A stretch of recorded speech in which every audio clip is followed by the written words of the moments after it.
Right, guys. How are you all doing? Hello, hello.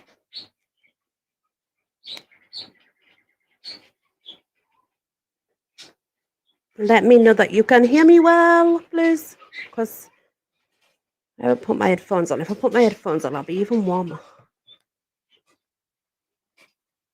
But if I put my headphones on, it means I can hear myself. But that's all I can hear is myself. Welcome, everyone. Do come in.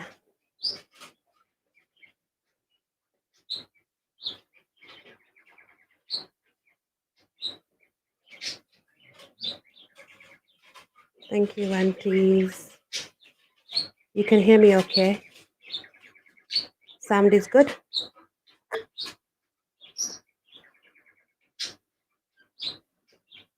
Hello, everybody.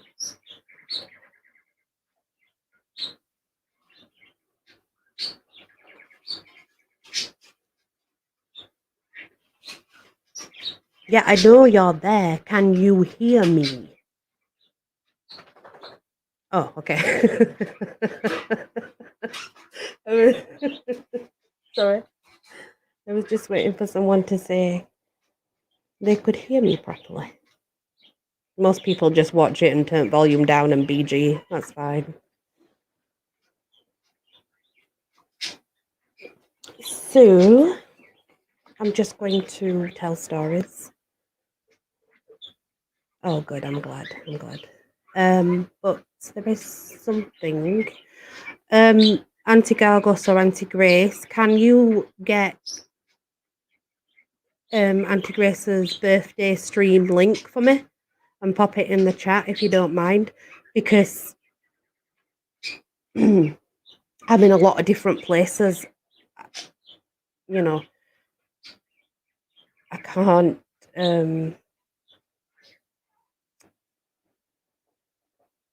do it all at once, so I just need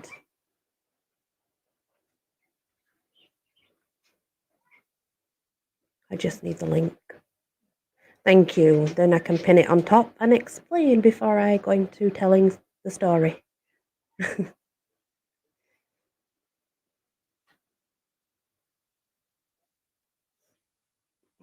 And I was going to I'm in my pajamas.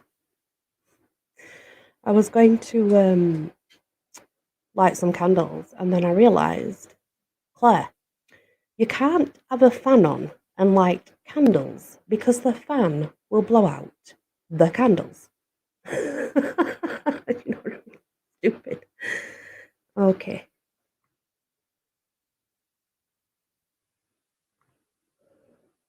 Let's get that done. And then, has anybody else been having problems with YouTube? It's been really dodgy. Like, just weird. Oh my god, no, don't do that, Claire. That's wrong thing to do.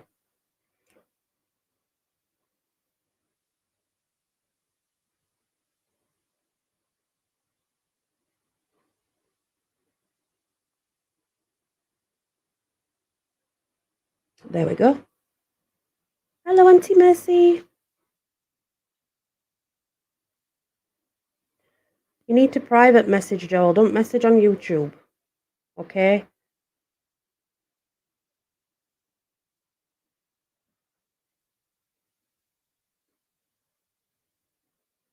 The wrong place to message is on YouTube. You know that, but you do it anyway because you don't listen to me. That's kids. They don't listen. Hello, everybody. So yeah, I was going to light some candles and make it all nice, and then I realised that I've got a fan on, and if I light candles with a fan on, it's not going to work, is it? It's going to blow them out. Hello, Wellness with Frugal Mama. I can watch your exercises, but I can't join in. I'm waiting for some blood results to come back, and there's a lot of bloods I've had done, so I just need to wait for these results before I do anything else silly and hurt myself even more. Right.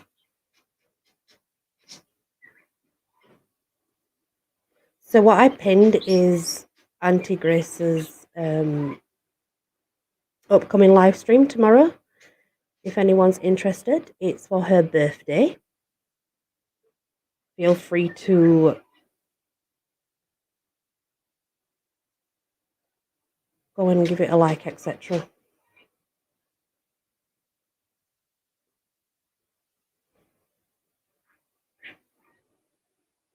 Okay, guys. So I was like deciding which story we're going to tell, and then I thought, well, maybe I should just carry on with the cursed ones, cursed fairy tales. No, they're not. Okay, they're not going to curse you. That's not what it means. Okay, don't think that. Okay, it doesn't mean that.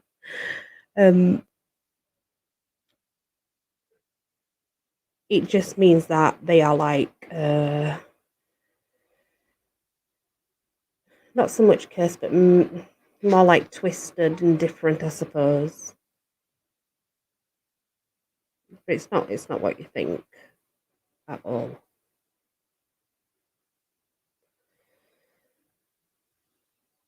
So let's get them. I'm gonna do it from my phone because it's easier. Okay. And I know that everybody else has got a live stream going because I've attended myself to support them. But I set my live up yesterday morning for today. So I really didn't see the point in changing it when it had been set up 24 hours, you know. So I didn't.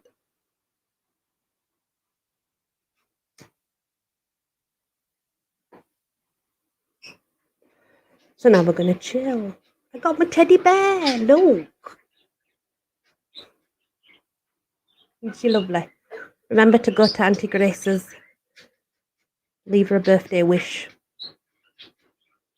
So this one's they're called like dark fairy tales, and they're old style because they are fairy as in Faerie, you know. So that means it's more of the old style, not the new style. Because thank you, Auntie Ding. Thank you. Mwah. Thank you. Because the newer ones are not really what they actually are. So these older ones are more what they should be anyway. But they changed them, didn't they? To make them nice for little children, you know.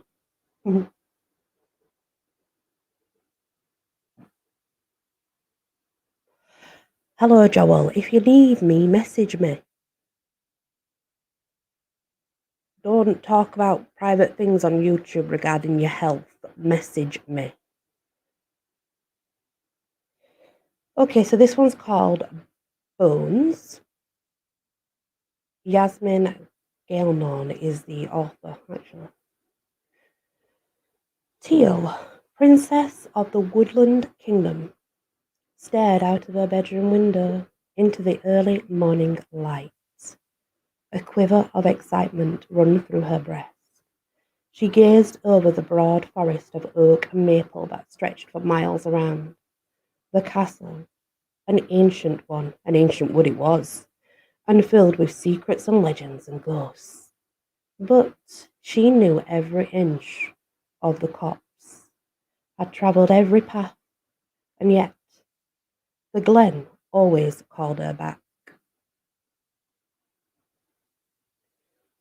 Today was her birthday. She was almost a grown woman now, and this time next year would be taking her place beside her parents, learning how to be queen. When it came time for her to ascend that throne, she was to be very prepared. She would put away her childhood and face the mantle of her duty. It was the way, it was always the way. 17 years she had passed in this castle, under the watchful eye of her parents. 17 years she had listened and learned and obeyed their every command, as a good daughter should. Today, however, she longed to race into the woods unescorted, to romp through the trees and find she didn't know what she wanted to find. She had no clue. An adventure, perhaps. Something wild and free, untamed. After all, one turned 17 only once in their lives.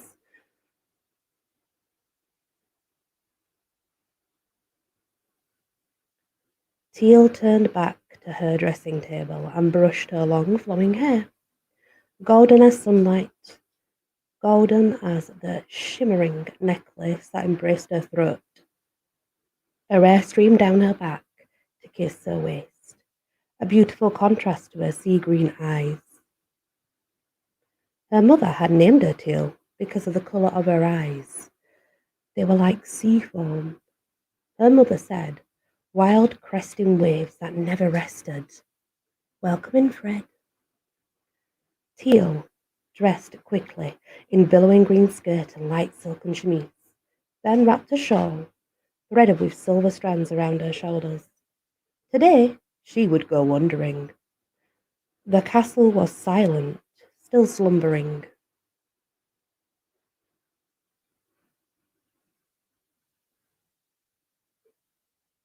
And she craved to feel the wind kissing her face, the taste of summer heat on her tongue. Teal had never been beyond the borders of her land before. Her parents said when she became queen, she would take journeys and meet neighbouring head of state, and find a prince to rule by her side. But there was plenty of time for that, and she did not want to worry herself about other places and other people. Their kingdom was safe and peaceful, but danger lurked beyond the borders, and her parents repeatedly warned her of venturing too far. Usually, she acquiesced, as she always did, and contented herself with walking through the forests and picking flowers, occasionally listening to the king and queen dispense their wisdom and justice from the court, bedecked with honeysuckle and roses. But today she wanted more than a garden journey, more than a chaperoned excursion into the fields to gather flowers. She passed through the silent corridors, aware of the heavy grey stones surrounding her. They bore the weight of her family lineage, and every step she took, the echoing halls reminded her of her duty, her heritage, her life to be. Two guards watched over the mammoth doors that allowed passage in and out of the castle walls. They bowed as she lingered at the gate. Lady, let us call an escort for you, one said, but she shook her head softly. No, I will go unescorted today. She flashed them a smile, trying to soothe their worries. This is my birthday. This is my wish, my will. Be kind and do not wake my parents. They need their sleep, and I am only seeking a breath of fresh air and a walk in the sunlight. The guards looked at one another. Her will was law, and there was nothing they could do. They nodded and backed away, allowing her free passage. She is beautiful, one of them whispered. That she is, but childlike still. The king and queen do not see that she's almost a woman. They have not prepared her for life. I wonder that they allow her to go walking about alone like this, the other replied. The first guard shook his head. No one in the land would dare harm the princess.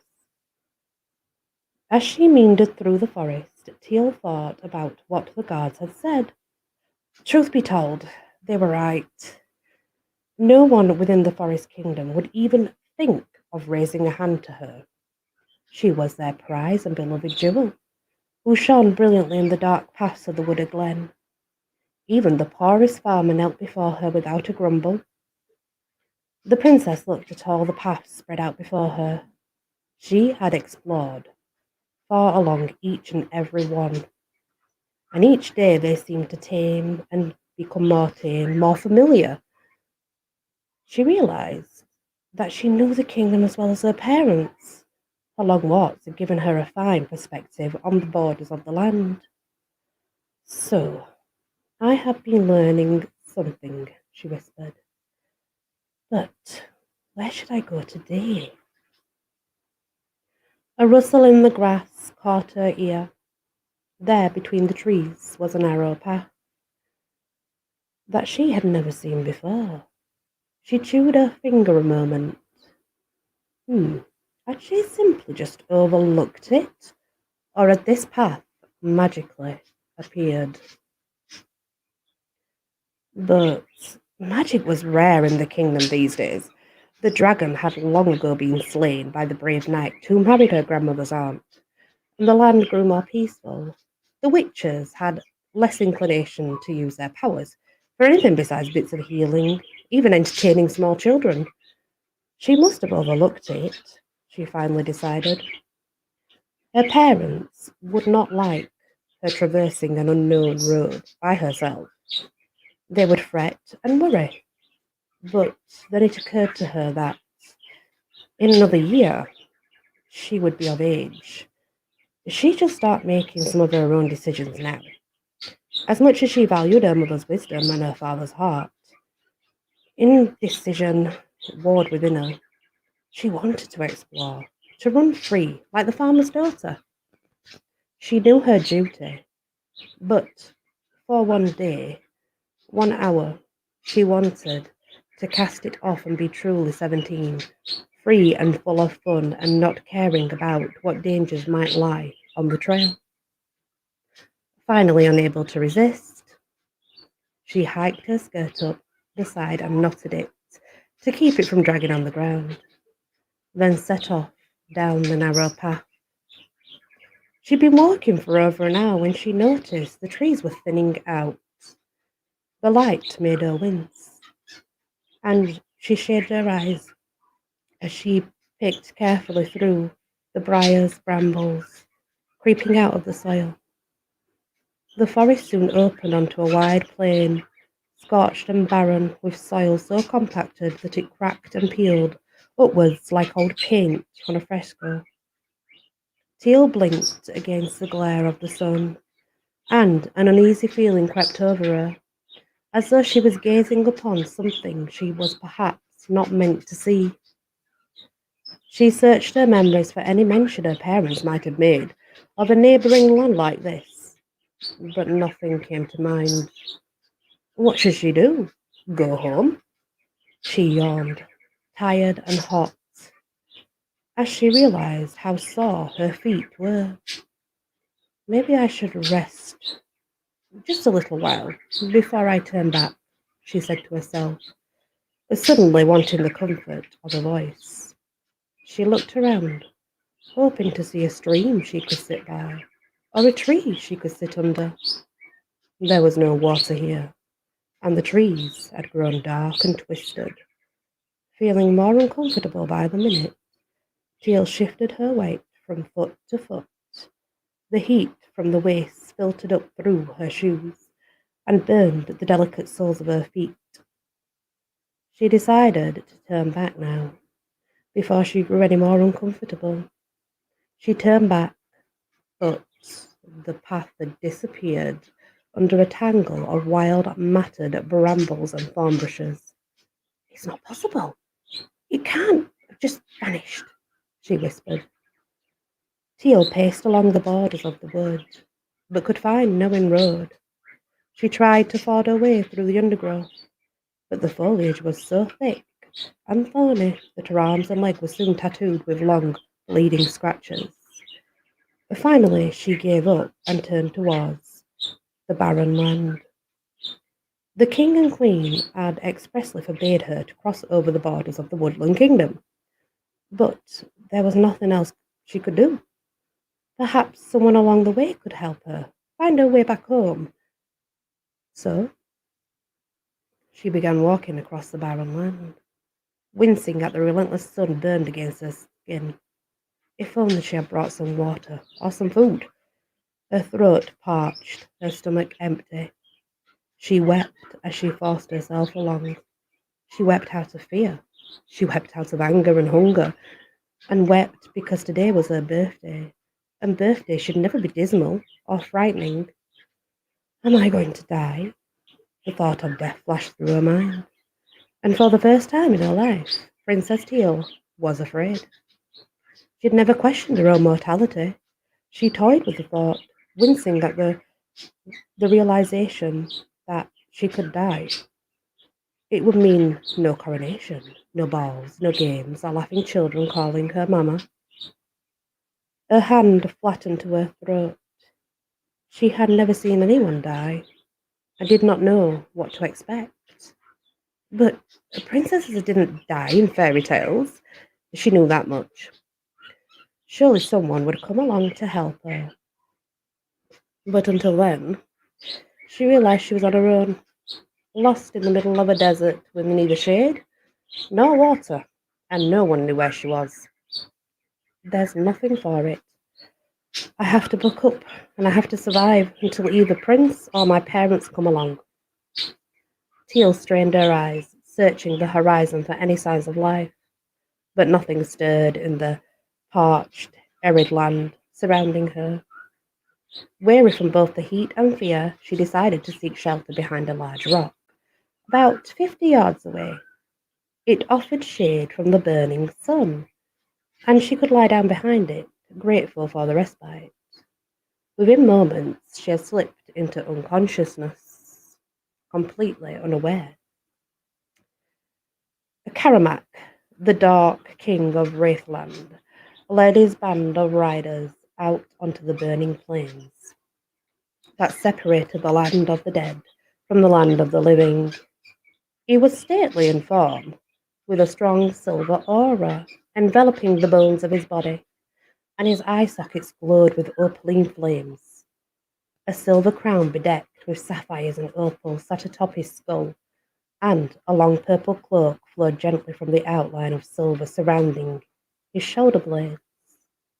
He led his band of riders atop skeleton horses, which, during life, had been their faithful mounts. They travelled across the great plains, as they so often did in search of wanderers who had strayed too far from the land of the living. Some they would send home, no worse for wear than a minor scar.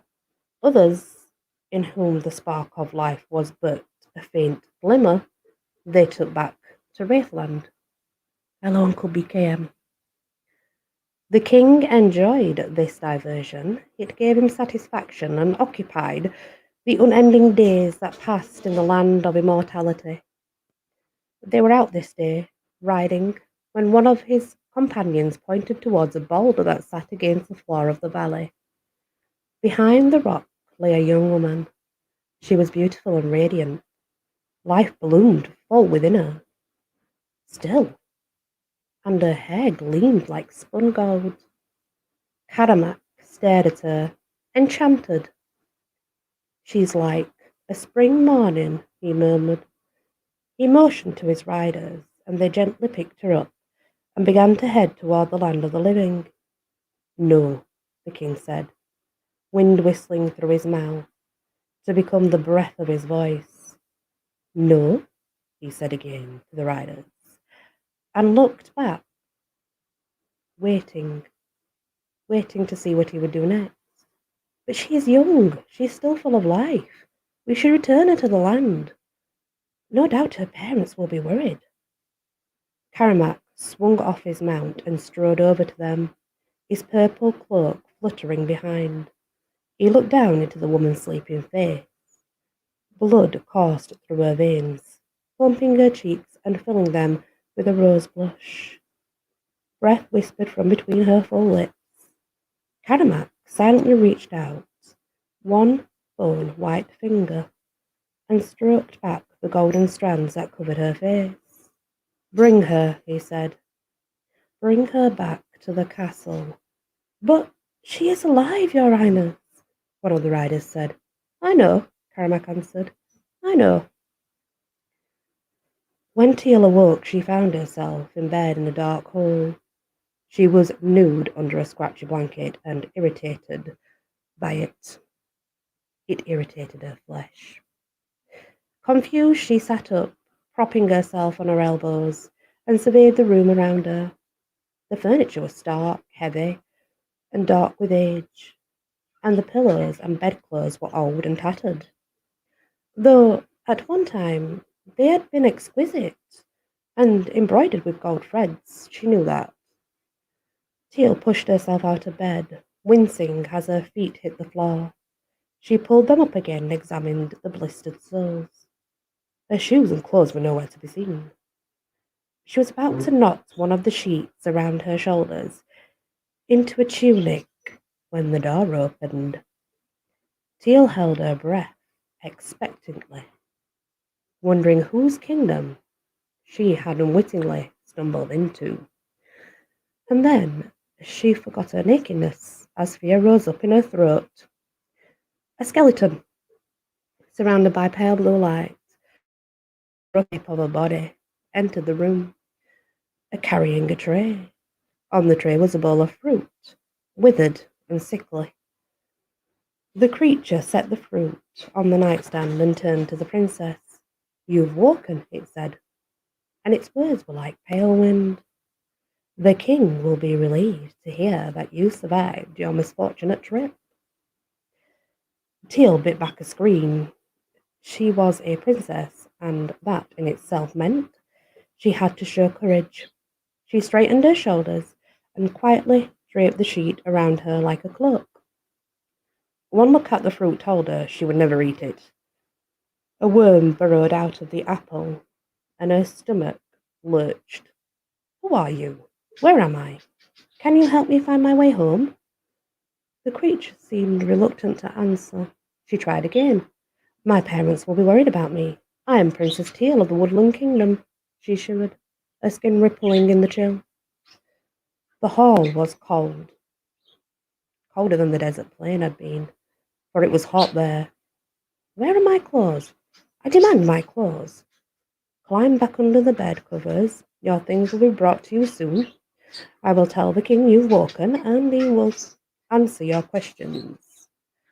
When the creature spoke, Teal could hear the faintest hint of disapproval in his voice.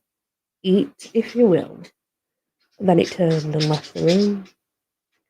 The princess stared at the moulding fruit for a moment, then looked around the room. A window near the bed hid behind shutters, old and cracked. At her touch, they fell to dust, laden floor with a crash. She jumped back, holding her breath. But in the silence that followed, she realized no one had heard. She looked down onto the plain below. Twilight made it difficult to pierce the shadows that surrounded the castle. She tossed the fruit out of the window, not wanting to appear ungrateful by leaving it on the plate. There was a pitcher of water on the armoire, and she raised it to her lips, but stopped when the smell of vinegar rose to cloud her senses. The liquid was black, briny, and she quickly set the pitcher back in place without taking a single drop. She had barely crawled back into bed when the door opened. The king, she had expected, a real king, a flesh and blood liege, and her disappointment washed over her face like cold rain, a flash of bones and silver light. What a nightmare! And what nightmare had she exactly stumbled into? So you're a princess, he asked, striding into the room. I am Caramak, king of this land. Teal looked once into the opaline eyes for a moment, searching for any signs of humanity, and then hung her head. Yes, she whispered. I am Princess Teal from the Woodland Kingdom. I was out for a walk and seem to have gotten lost. Today's my birthday," she added helplessly. Karamak settled himself on the bed next to her. She drew away, pulling the covers up to her chin. When he spoke, there was a new gruffness in his voice. "You should know better than to go walking unattended." "In my kingdom, no one would hurt me," she countered, not liking his tone. It was far too close for comfort. She straightened her back, summoning up the dignity she could. "We are peaceful people. Our last dragon was slain years ago, and the brave knight married my grandmother's aunt. I had no reason to fear walking alone." "Then yours is an unusual land. Have you no murderers? No rogues?" He spit out the question harshly, and the princess pulled back against the headboard. She looked up at him through half-closed eyes and said, "Once in a while, those things happen, but it's rare, and usually strangers are involved. My parents deal with the criminals quickly and efficiently too. And soon, well, when I am queen, so will I." Karamak stood, towering over her. He looked at her with fierceness that made her quiver. She had seen the same look, that same flash of light, in the eyes of a few men in the Woodland Kingdom, and it always made her feel appraised, weighed and measured, and tied up with a pretty bow. She couldn't help but notice that the silver light of his aura burned fiercely near his pelvis. He leaned over her and, with one jointed ivory finger, pointed at her. "Princess Teal of the Woodland Kingdom, you are a lovely woman. You should not cover yourself in shame, but display yourself with pride." "I want my clothes," Teal cried out, angry this time and blushing. She wanted to slap away his bony hand, but was too afraid of what he might do. Karamak nodded, and he started towards the door. "I will order them brought to you immediately." Somewhat mollified, Teal rearranged the covers and asked, "Are all your people like you?" He paused, and his voice was puzzled when he spoke. "What do you mean? Are all of you bones without flesh?" "Oh," he said. "Yes, we live in bone and fire instead of bone and flesh." "What land is this?" Teal called out.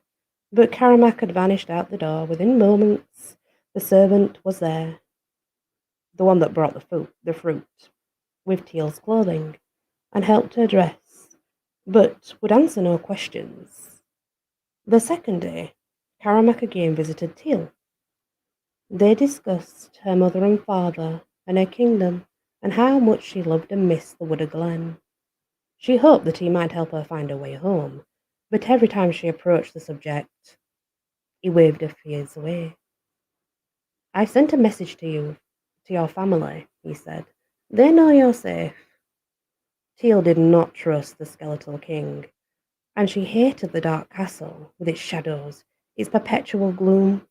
No morning light showed through the windows, only the cloud and mist shrouded plain through which she could barely see. Her heart ached for the sound of her mother's voice. Once more she tossed the fruit out of the window, but gnawed on the stale bread until she began to choke and was forced to swallow the brackish water, which set her stomach on fire. After that, she decided not to eat a drink at all. When he left her the second day, he asked, "Is there anything I can give you?" A safe passage home was all she wanted, so she said. Karamak turned and left the room in silence, halting the great door behind him. On the third day, he told her he loved her.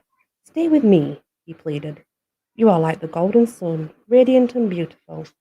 I may have no flesh on my bones, but my fire can take substance, and I can love you like a man loves a woman." Teal stared at him, horrified. Love? What would you know of love? How dare you imprison me? My family will destroy your kingdom to get me back. But yours is a peaceful people. Have you an army ready to ride? They don't even know where you are. The dreaded king laughed. Teal burst into tears, her dreams of escaping dwindling each moment past. You said you told them. I knew not to trust you. She had suspected him of deceit, and now she knew she was right. And as he reached for her, she screamed and flailed against his ivory embrace. Let me go! Don't touch me! A tidal wave of hatred and fear rushed over her, the first time Teal had ever hated anyone. The feeling sent her reeling with its strength. The king pulled her to him, the silver fire swirling like a vortex.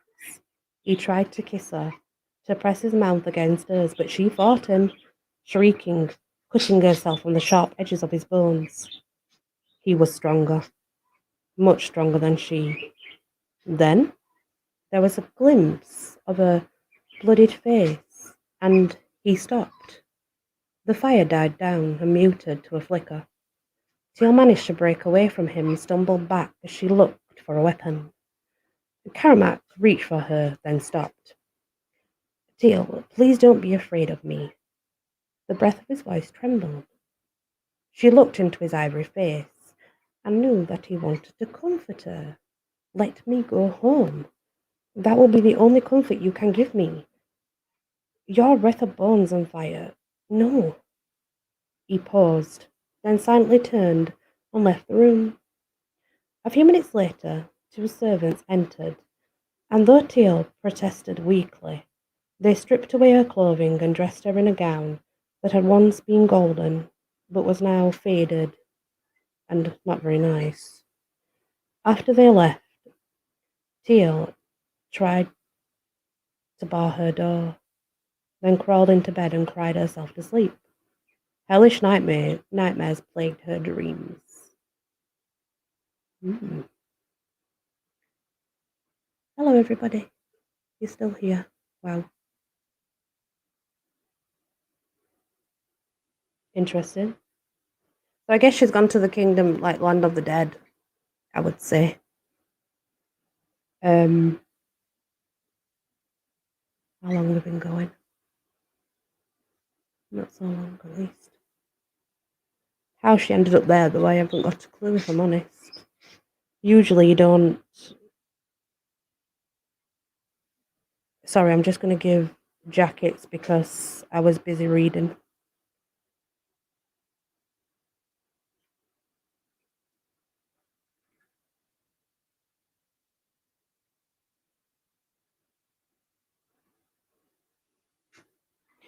So I guess she's in the land of dead, guys. And if that's the case, I'm not really sure how she will get back home or such, but we're going to find out in a minute. These are longer stories, that's why I prefer to do them live.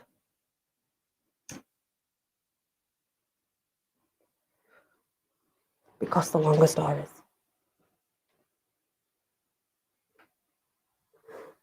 I reckon he probably wants to marry her and keep her there imprisoned.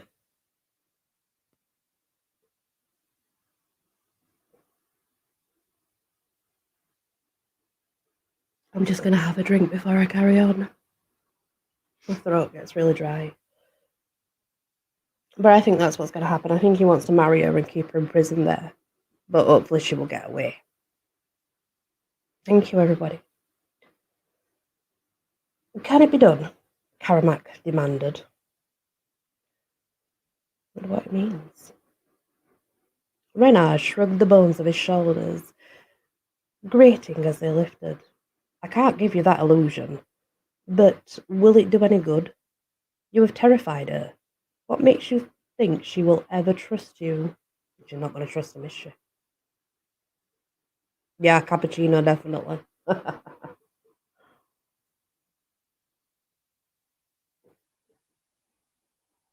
Even though I probably shouldn't be having one this late, should I?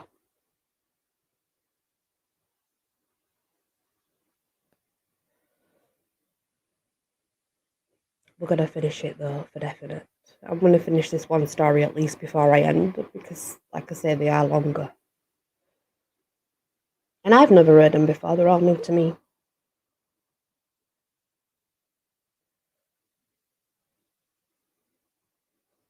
But hopefully she gets back home. Maybe she dies and ends up with him. I don't know. Maybe she shouldn't be so scared of skeletons. There's worse things. Karamak pounded the table. Dust flew into the air where his fist landed. The castle was thick with it, but the king and his company never seemed to notice. It made no difference in Wraithland, where Shadow ruled. I have to try. I must try. He unfastened the heavy cloak, laid it aside. He was about to remove the crown when Renath stopped him. The king must never be without his crown, the magician said softly. Karamak nodded. I have to speak now. This is folly. You cannot expect this to work, your majesty. I warn you, Bernard continued. She is of flesh and blood. How long do you think she can last here? Our land is for the dead, not the living. We feed her. She has air to breathe. She will live as long as I want her to live, Karamak said. You have seen the fruit lying on below the girl's window each morning. She wastes away. Will you give me the illusion, or must I find another magician to aid me? Renath shrugged. If not he, another would provide the king with what he wanted. Very well, he said, but I do not think it will do any good. The princess stared out of the window towards the land of shadow below. She still didn't know where she was, but she was starting to entertain the thought of climbing out the window and trying to scale the castle wall to the ground below. From there, she might be able to make her way out of whatever land this was. The cuts on her face had crusted over, and she had bruises where he had gripped her wrists too tightly. But the fear had taken her home deep. Every time she closed her eyes, she could see Karamak's ivory skull bearing down on her face, the fire in his eye sockets burning with pale lust. She shuddered, trying to cleanse herself of the feeling that insects were running over her body. As she scratched her arms, she noticed that the dress he had given her was loose, and she clinched it up with one of the swags and tied back the curtains. She was losing weight. She had to use the swag from the curtain because she was losing weight. She was not eating. The dress was going to fall off her. As the lock sounded, Teal backed away from the window, not wanting to give herself away. She moved to stand by the table, keeping it between her and the door. To her surprise and relief, a young man strode in. He was flesh and blood, like her, with long red hair and a full beard, wearing a faded tunic that had once been royal purple and trousers. He might have been handsome, but then she noticed the silver crown of Karamak sat atop his head, and her heart sunk. What new horror is this that you visit on me? You wear the crown of Karamak, and yet you are immortal. The king quietly crossed the room. He stood at arm's length and said, You cannot love me as I am. I thought, if I were to look like you, if I were mortal, you might accept me and accept my love. He reached out for her and pulled her into his arms. Teal struggled against his icy embrace. Your touch is still the touch of death, and you stink of all that is faded, old, and long, long dead. You imprison me against my will, and expect me to love you? Her stomach twisted as his hands slid over her body. Karamak felt ashamed, but still, he forced his mouth on hers and kissed her deeply, his tongue leaving and dry against her moist own. She beat against his chest, and, He finally let her go. As he left, he warned her, "You leave me little choice. Let me go home," she said. "You will not love me, even in this form." "You are repulsive in any form," she said, throwing the picture at him. It crashed against the floor, shattering into 1,000 shards, as the brackish water spread across the boards. "As long as I live, I will hate you." He slammed the door behind and left. Bernard came. He was waiting for the king, and Karamak looked at him and shook his head. "Remove the illusion." "Then you will let her go home?" Bernard asked. "Your Majesty, take pity on the girl." "She has no pity for me." Karamak settled back in his bones, watching the illusion fade with just a faint hint of regret. It had been so long since he was mortal that he no longer missed it. "I don't know what to do." "You must do something, Your Highness. She's wasting away. She refuses the food you give her each morning. She will die of thirst soon, because she only sips at that water." Karamak stared at the magician. "She said she will never love me as long as she lives. And how can she? I am king of Wraithland. She is a mortal. We are worlds apart." "Your Highness, I beg of you to stop this folly. Your obsession clouds your judgment." But his words were lost on the king. As Karamak waved him away, he added, "I warn you, you will be surely disappointed." But Karamak wasn't listening. The cold was almost more than Teal could bear. The dampness had gotten into her lungs and she coughed now, a painful shudder that racked her body. When Karamak entered her room on the 5th morning, she turned quietly. She had almost decided to try her luck at climbing down the castle wall, but then she stared into the grey mist, and a wave of helplessness engulfed her, and she realised at last just how far away her home was. She had climbed onto the ledge, willing herself to jump, but at the last minute couldn't bring herself to do so, and so she fastened the window panes again and settled herself at the writing table. The room held nothing to interest her, no books, no games.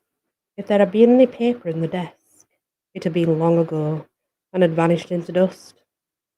So Teal sat alone with her thoughts, and when Karamak entered, she stared up at him silently, waiting for his next torture. Can you imagine that, sat in a land with nothing? Like, seriously, with nothing. You'd go insane. You would go insane because you have nothing. Karamak gently crossed the room. "You're in Wraithland, you know." Teal stared at him, silently accepting the sentence. She knew then that she was doomed. "The land of the dead," she whispered. "Am I already dead?" "No," Karamak answered. "Not yet. I can send you home again. You have the spark within you that still speaks of life. But how bright you are in my kingdom of shadow. How beautiful and radiant, like the sun, you light into my world." He ran his finger over the empty fruit plate. "Every day the plate is emptied, and yet you grow thin. Why won't you eat? The fruit is full of worms. The bread is stale. The water is brackish, full of brine," she said. "Ah, that explains it. We don't notice things like that here. We have no need for food." "Are you going to let me go home?" Teal asked, one last spark of hope raising up. She wanted to fall on her knees, but her body was too weak and too tired. Anyway, she was a princess born and bred, never to beg. Karamak leaned across the desk. "I thought I might, but now I see how bright you still are, how beautiful and full of sparkle, and I know I cannot. I love you, Princess Teal of Woodland Kingdom. I love you, and I will not let you leave me." "I don't want you. I don't love you," she said. "Not with the gulf that lies between us. I was a fool to think My illusion could capture your heart. But there is a way. If we are the same, then you will have no reason to fight me. He reached out and took her chin with his hands. Teal knew then that he was going to kill her. She straightened her shoulders and closed her eyes, trying not to cry out as he snapped her neck. As she slumped back into the chair, Karamak waited, watching the energy of his land work on her body. Within minutes, the bones lay clear and gleaming, and a brilliant sea-green fire surrounded the princess as she stood. Shrugging away the draperies that had been around her as a dress, Teal looked down at her bare bones and the thin line of sea-foam flames that surrounded them. She looked back at Karamak, and now he did not look frightening. She had no more hope, no more reason. She stared at him unblinking. You have won the battle, King of the Dead. You own me. Will I be your dark queen now? The wind that was her breath and the voice whistled like a hot summer breeze blowing through the reeds. Karamak stared at her in horror. Her brilliant beauty, her pale skin, her bright eyes, the spark of life that had promised joy and desire to his soul. It was all gone, and in its place stood simply another wraith of shadow and fire and death. No, he said, stepping back. No. Where is my sunlight? Where is my radiant princess? What have I done? He cried. Your will and your passion, where have they gone? Teal laughed then, bitterly, while she saw his repulsion and suddenly understood. He fell to his knees, and she turned, with her bones clicking gently, with her fire crackling quietly. She strode past the grieving king, stopping to lift the crown from his skull and set it atop her own. Then, without a single look back, the Dark Queen entered the Shadow Kingdom that was now her new home.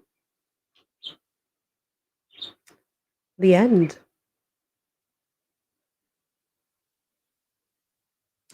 Wow. Okay. So she took his kingdom. He killed her, thinking that they would get married, and she took his kingdom. All that he went through, he didn't even want her anyway, because he didn't want her in that form, did he?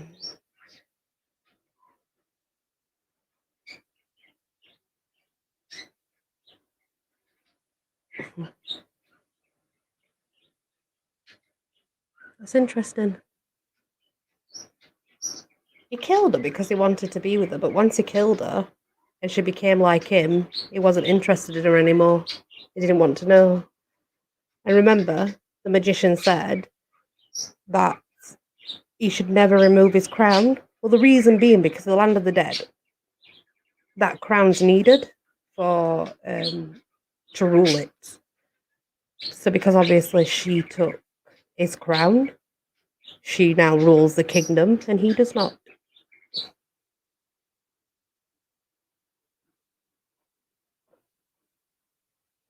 So it went from the king of the dead to the queen of the dead, and not actually king and queen, but just queen. I guess that's how it goes, though. The woman always wins, one way or another.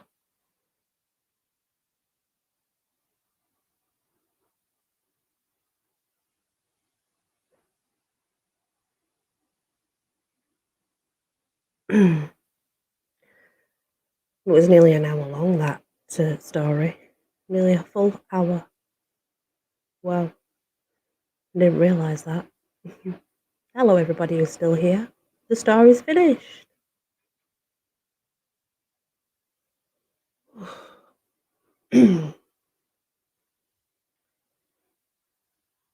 Hello,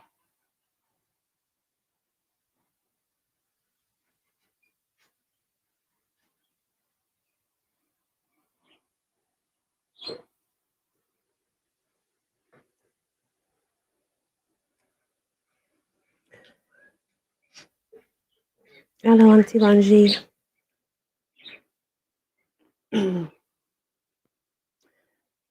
It's done, it's over. Yeah, it's interesting, isn't it? Because I thought it was going to kill her. Lola Desire. Oh, she has no jacket. You have no jacket? Why? Why you have no jacket? Oh my gosh. Sorry. You have jacket now. I'm sorry. Usually nobody, like everybody always has a jacket. I don't know why you haven't got a jacket. Yeah, but think about it, right? Because I thought that story, I thought it would go like where maybe he would kill her, but she would end up it was a dream, or she would go back home. I just thought she'd go back home, but she didn't. He snapped her neck and killed her, and then he didn't want her, and then she took his kingdom of dead. What the heck? It's kind of twisted, isn't it? It's like the wrong way around that.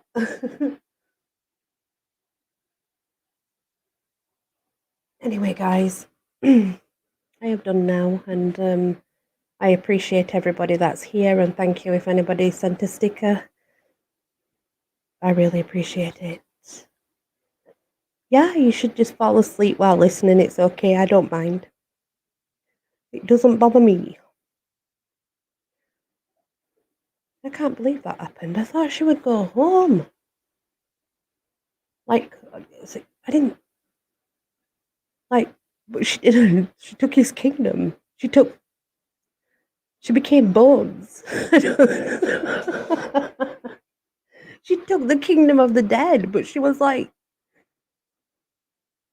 why didn't she just get to go home? I hate that, you know? Like, I wanted it to go home. That's what I wanted. I'm just, so it's at 57.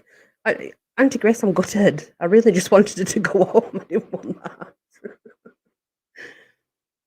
I thought she'd get to go home, like, and sort of, like, be able to say to her mum and dad that what she experienced, you know, like, I don't know. I just thought it'd be a happier ending. But she became Queen of the Dead with no feelings and just, I don't know. I don't know how I feel about that.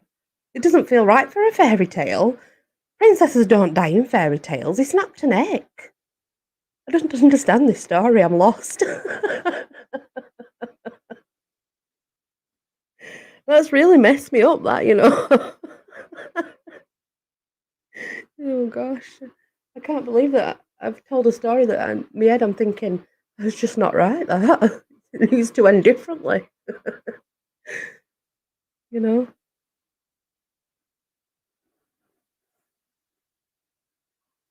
Yeah, it's true. True, because my broom's in the room hung up, but I mean, it's over 200-year old, so it's an actual proper broom that were made, handmade.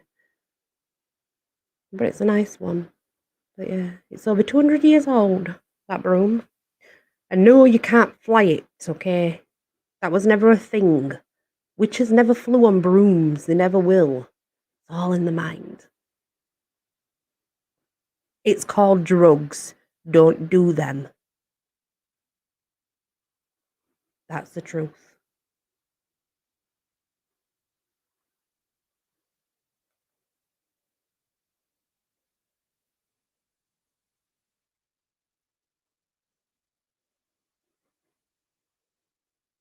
Good evening, I'm just ending. Anyway, guys, I'm done now, and it's been an hour, so I'm good. I'm ready to go and get settled or whatever for tonight. Because tomorrow we have a party. We have Auntie Grace's party, and it's a birthday which I pinned.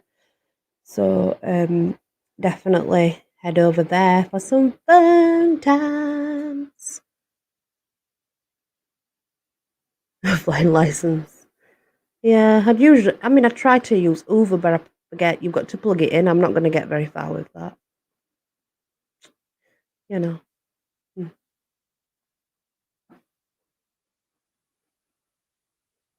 Anyway, guys, thank you, everybody. I'm sorry if I missed any comments or anything like that. It's not that I did it on purpose. It's just when I'm reading and I'm not necessarily looking at the chat.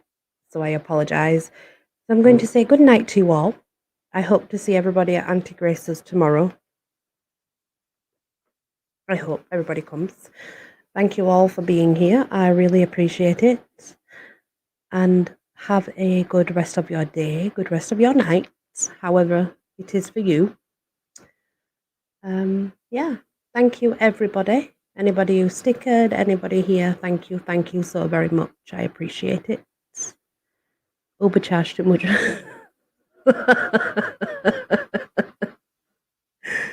Oh my gosh, yeah. Yes, you will, Auntie Evangeline. You will see me there. Definitely. Bye, everybody. Thank you for being here. Blessings to you all.